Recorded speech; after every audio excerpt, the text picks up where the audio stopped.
mag-defend ng budget na yan, kinausap ko yung chairman ng finance na si Senator Grace po.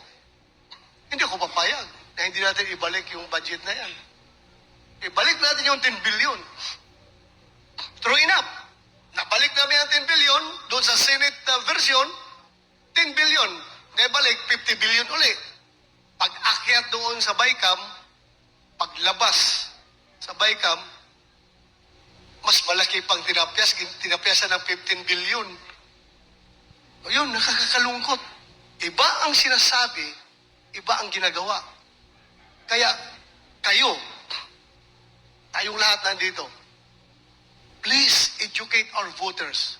Aside from campaigning for us, lahat na nandito, dito sa screen, ating mga kandidato, aside from campaigning for us, also please educate our voters to use their vote wisely. Bantayan ninyo yung mga politiko na ganyan. Ibang sinasabi, ibang ginagawa. Niluluko lang tayo. May mga politiko dyan, bantayan ninyo. Bantayan ninyo yung mga tao na yan. Gamitin nila yung boto nila wisely. Dahil sa panahon lang ng halalan, tayo nagkakaroon yung pinaka-ordinaryong habal-habal driver dito sa downtown Davao City. At yung pinakamayaman na negosyante sa Makati, yan lang ang panahon na magkakaroon tayo ng equal footing. Ang boto ng isang mayaman doon at boto ng pinakamahirap dito sa Davao City, pareho lang ang boto, counted as one. Pareho lang ang value. Kaya huwag natin sayangin. Sagrado yung ating boto. Pag tayo'y bumuto, sabihan natin ating mga kababayan, lagay na sa utak na palagi, ang kinabukasan ng ating bayan, kinabukasan ng ating mga apo. Dahil alam ninyo, sinong magbabayad nitong utang ng ating gobyerno ngayon? Yung mga pinangbibigay nilang akap, pinangbibigay nilang AX, sinong magbabayad niyan? Utang yan. Kundi yung ating mga anak, ating mga future generation, trillions ng utang ng Pilipinas. Dapat okay lang sana magkakautang tayo ng ganong kalaki, basta ginamit sa magandang pamaraan. Kung ito'y ginamit sa intended use, pero iba ibang priority nila Priority nila, akap para magamit natin sa eleksyon. Kasi eleksyon na naman Para magkakaroon ng utang na loob yung mga tao na makatanggap ng mga ayuda na yan. Eleksyon. Huwag ninyo sabihin natin ating mga kababayan, tanggapin ninyo yung akap, tanggapin ninyo yung AX na yan. Tanggapin nyo dahil pera natin yan. Inutang natin yan sa ibang bansa. Inutang natin yan. Yung pera na yan. Tanggapin natin kasi tayo magbabayad. Pero pagdating sa eleksyon, dapat another story. Huwag kayo magkakautang na loob dyan sa mga politiko na gumagamit ng ayuda para lang tayo para mabili yung ating boto.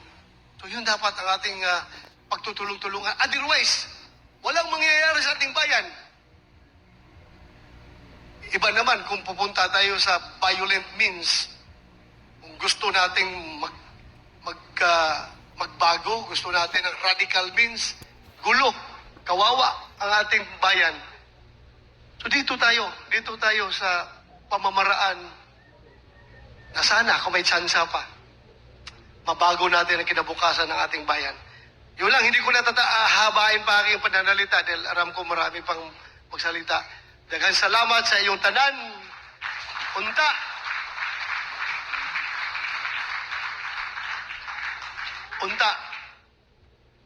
Kining itong 1, 2, 3, 4, 5, 6, 7, 8. Who knows? Who knows?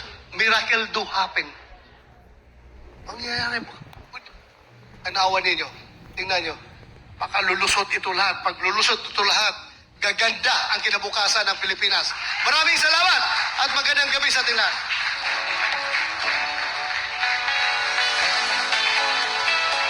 Daghang salamat, Senator Ronald Pato de la Rosa. Next, we have a video message. As one of the PDP senatorial candidates, we have here Attorney Jimmy Bondok. Maayong adlaw kaninyong tanan. Ako po si Attorney Jimmy Bondok at ako po ay ikakasal na ilang araw na lang sa February 2. At yan lang po ang natatanging dahilan kung bakit kayo ay hindi ko kasama ngayon. Ako po ay humihingi ng paumanhin at pag-unawa sa inyo at nagpapasalamat sa inyong patuloy na tiwala. Bilang isang senatorial aspirant sa ilalim ng PDP laban, ako po ay kaisa ninyo sa lahat ng best of the Duterte principles. Lagi ko pong pinagsisigawan ang best of the Duterte principles, anti-corruption, anti-criminality, anti-drugs. Dahil ito rin naman ay sumasalamin sa mga malalalim na paniniwala ng PDP laban. Katulad po ng marami sa inyo, nakita ko po ang masakit na pagbabago mula doon sa isang tila pangarap lamang na presidency ni Pangulong Duterte na ngayong unti-unting pagguho ng ating matagal na itinatag. Kaya po ako po ay nangahas, kahit ako ay isang baguhan, na sumali dito sa karerang ito upang patibayin at paramihin ang mga PDP laban senators sa loob ng Senado. Ngayon po, tatatlo lamang sila Senator Go, Senator Bato at Senator Padilla. Ngunit napaka-epektibo na ng kanilang serbisyo, ng kanilang boses. Ano kaya kung sa halip na tatlo lamang ay maging 6 o 8, umalay ninyo isang buong dosena na puro senador na naniniwala sa best of the Duterte principles. Alam niyo po, kahit baguhin nila ng baguhin ang lahat ng kabutihan na nagawa ni Pangulong Duterte, meron silang isang hindi na mababaliktad. At ito ay ang katotohanan na nagising na ang sambayan ng Pilipino dahil kay Pangulong Duterte. Nagising po tayo sa mga masasakit na katotohanan na ang nagpapairal sa ating gobyerno ay oligarkiya, napakalakas ng narco-politics at napakalalim ng korupsyon.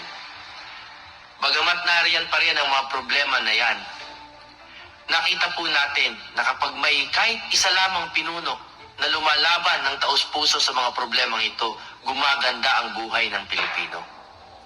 Kung ang mga adik po sa shabu ay laging gising at hindi na natutulog, yung mga naadik po sa best of the Duterte principles ay lagi na ring gising at hindi na natutulog. Mulat na sa katotohanan na ang bayan natin ay mababago lamang kung meron tayong bakal na kamao.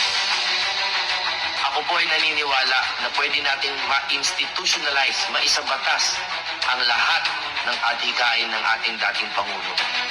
Upang sa gayon ay hindi ito nababago-bago sa papalit-palit ng ating politika or political leaders. Kapag tayo po ay dumami sa Senado, may sasabatas natin ang best of the Duterte principles at tatagal at titibay ang mga haligi ng ating lipunan. Ako po ay nananawagan sa lahat ng mga tunay na Pilipino at mga tunay na PDP na ipaglaban po nating muli ang alam naman nating tunay na ikakabuti ng ating bayan. At kaisa ninyo ako sa taus-puso nagpapasalamat sa mga halimbawa na iniligay at pinakita sa atin ng nag-iisang Rodrigo Duterte at ng buong pamilyang Duterte. Tandaan po natin, hindi po tayo mga tagahanga lamang ng pangalang Duterte. Tayo ay mga sundalo ng Duterte Principles. Para saan? Para po sa tunay na pagbabago. Maraming salamat po at ako po ay inyong lingkod.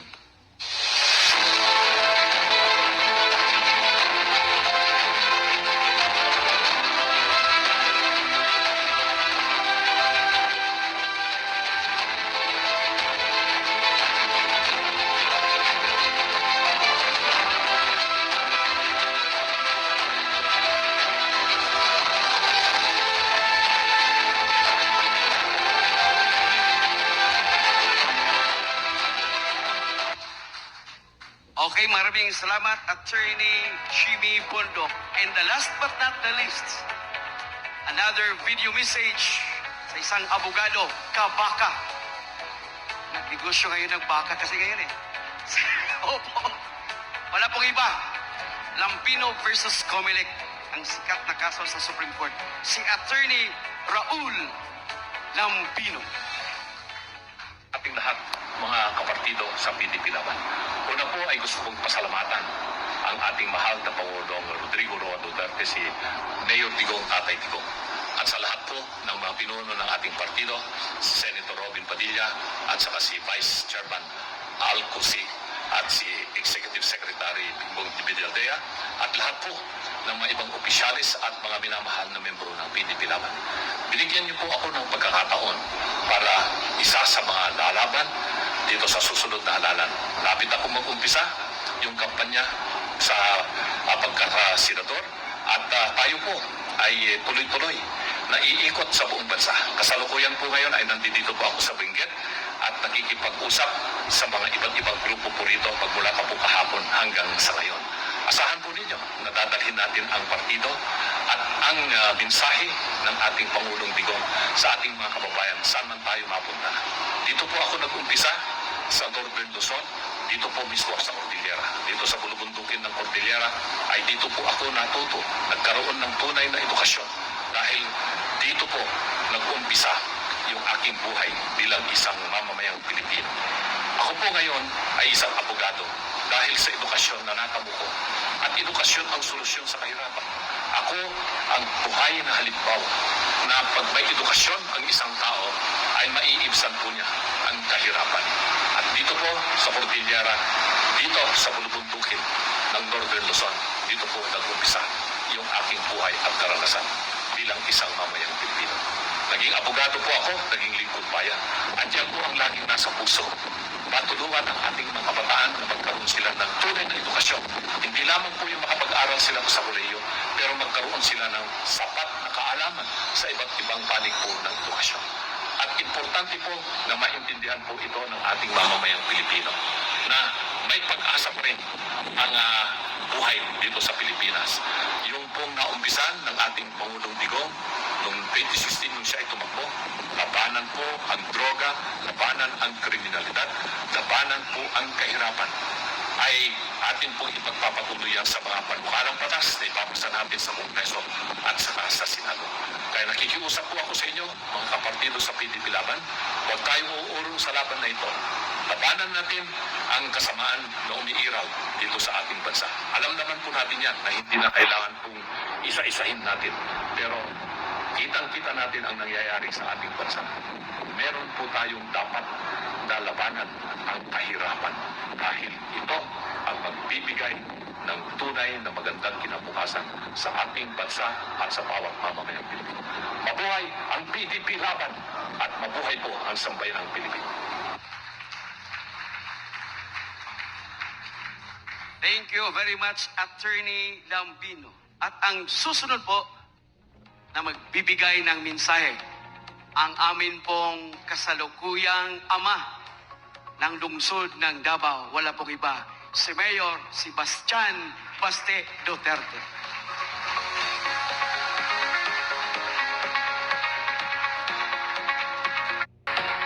Thank you. To former President Rodrigo Roa Duterte, Senator Bongo, Senator Robin Padilla, Mr. Philip Salvador, Attorney J.B. Hinlo, Senator Bato de la Rosa, Attorney Bobet Torreon, Representative of Pastor Quiboloy, Secretary Cusi, Vice Chair of PDP, Mayor Mike Rama, good evening. Yung mga wala dito sa papel, good evening din sa inyo lahat. Sila lang yung nakasulat, sila yung ginatawag na mga dagkong tae, kaya sila lang yung nandito. But anyway, at this crucial juncture, magsisimula na yung campaign. Malapit na. So, kailangan talaga mga kapatid ko dito sa PDP, yung participation nyo during the campaign. Medyo challenging. It is an uphill battle. We are against the resources of an entire nation. Medyo nakikita natin, pag naiisip natin, medyo feeling natin kung kaya ba, hindi.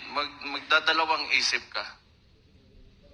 Pero I do believe that or having or creating a country that embodies our ideals and aspirations does not come that easy. Kaya nga, may mga taong binibigay yung buhay nila tulad ni Rizal, nila Bonifacio, mga sundalo na nakipaghimagsikan sa mga bukid laban ng insurgency, mga polis na binigay ang kanilang buhay para tayo ay mabuhay ng mapayapa at maunlad. So, yun na nga, hindi madali talaga kung gusto natin ng bansa na pinapanaginip natin na makamit. Ang tanong ngayon, kasi magsisimula na yung kampanya, kung sila nga, Rizal, yung mga sundalo natin na paslang, mga polis, how much can you give to our country during this election? Kasi matagal na tayong pinapahirapan talaga. I know because I am the local elected official of this city. I am the mayor. And as far as I can see, and sa mga obserbasyon ko, this administration has been very oppressive. Kaayo yun. So, think of it this way. Lahat ng mga kandidato natin dito under the PDP and our guest candidates will be a vote against an administration that has done nothing but to fool and oppress this country and its people.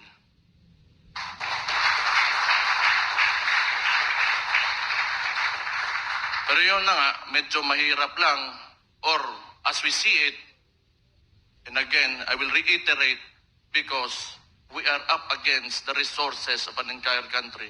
And seeing how centralized government is working now, medyo problema yan. But, kung maalala nyo, 2016, where was Rodrigo Duterte in the surveys? Nasa pinakababa.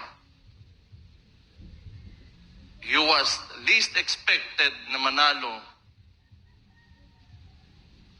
for the presidency. But because the Filipino people believed in him, believe that we can make our country great, and dahil sa tulong o sa kagustuhan ng mga ordinaryong mamamayang Pilipino, nakapaglagay tayo ng presidente that embodied yung ideals and aspirations ng bawat Pilipino. So, naniniwala ba kayo na kakayanin natin to? Di, okay na.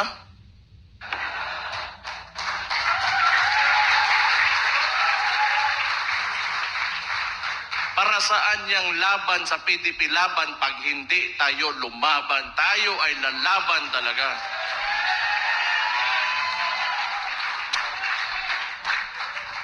Mabuhay si Pastor Kibuloy. Mabuhay si Atty. Hinlo. Mabuhay si Congressman Marcoleta. Mabuhay si Senator Bato de la Rosa. Mabuhay si Senator Bongo. Mabuhay si Atty. Lambino. Mabuhay si Epe Salvador. Mabuhay si Atty. Bondok. Mabuhay ang Pilipinas. Magandang gabi sa inyong lahat at salamat. Thank you.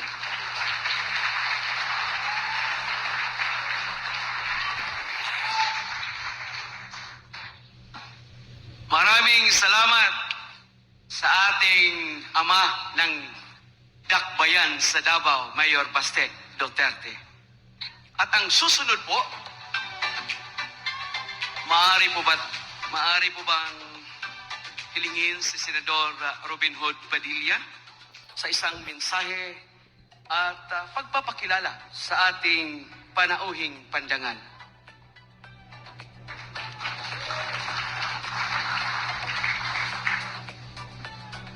A'udhu billahi minasyaitanir rajim. Bismillahirrahmanirrahim. Alhamdulillah rabbil alamin. Bismillah wa salatu wa salamu ala rasulillahi. Asyhadu an la ilaha illallah wahdahu la syarika lah. Lahul mulku wa lahul hamdu yuhyi wa yumiitu wa huwa ala kulli syai'in qadir. Assalamualaikum. Pagbati po ng pagpapala at awa at siyempre po, una sa lahat, kapayapaan ng ating Panginoon Diyos sa ating lahat. Isa pong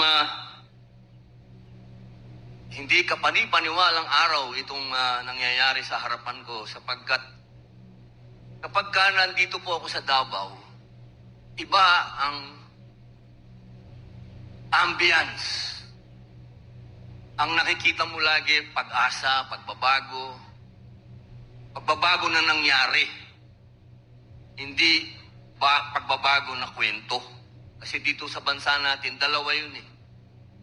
Yung pagbabagong salita lang, saka yung pagbabagong nangyari.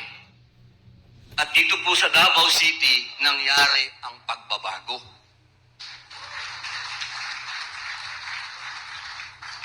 Yan po yung isang bagay na sa kwento po, no? Katulad ng sinabi ng aking mahal na kapatid na si Baste, si Mayor Baste. Sorry ba? Hindi ko kagad nasabi yung Mayor Tol kasi magkapatid po kami niyan. Magkasama kami noong 2016. Nung kami po yung nangangampanya. Tunay po yung sinabi niya. Tandaan po natin yun. Ideology. Ang Davao City ay ideology. Yung tagumpay, yung pagbabago, yung mukha ng ating Pangulong, pinakamagaling na Pangulo na dumating sa Pilipinas. Kahit anong gawin nilang paninira, kahit anong gawin nilang kwento-kwento, walang naniniwala. Sapagkat si Pangulong Rodrigo Roa Duterte ay hindi isang kwento. Siya ay katotohanan. Nangyari. Tingnan niyo po, ngayon, popular na popular si Trump. Pero pag titingnan mo si Trump, Digong. Kinokopya niya si Digong. Ngayon lamang po, nung naupo siya, tingnan ninyo, sino ba ang Pangulo ng Pilipinas na pagkaupo, marami na kagad nangyari? Walang iba, kundi si Digong.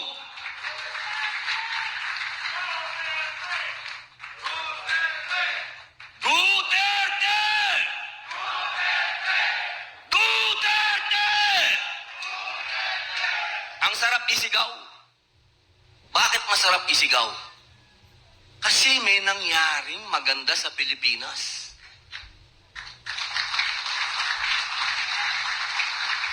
Hindi po tayo pupunta dito ngayon kung hindi tayo naniniwala sa Duterte. Gastos nyo yan, di ba? Wala naman akong nilabas na pera dito. Gastos nyo lahat yan. Pumunta kayo dito, gastos ninyo. Maglalabas ka ba ng pera kung hindi mo mahal yung tao? Ako, hindi ako lalayo sa batang asawa ko kung hindi dahil kay Mayor. Doon na lang ako sa bahay, ayos na ako doon. Pero, tuwing may pagkakataon na makakapunta ako ng Davao, kumakaripas ako, tumatakbo ako papunta dito. Dahil isang bagay yung na nagpapalakas sa espiritu ko.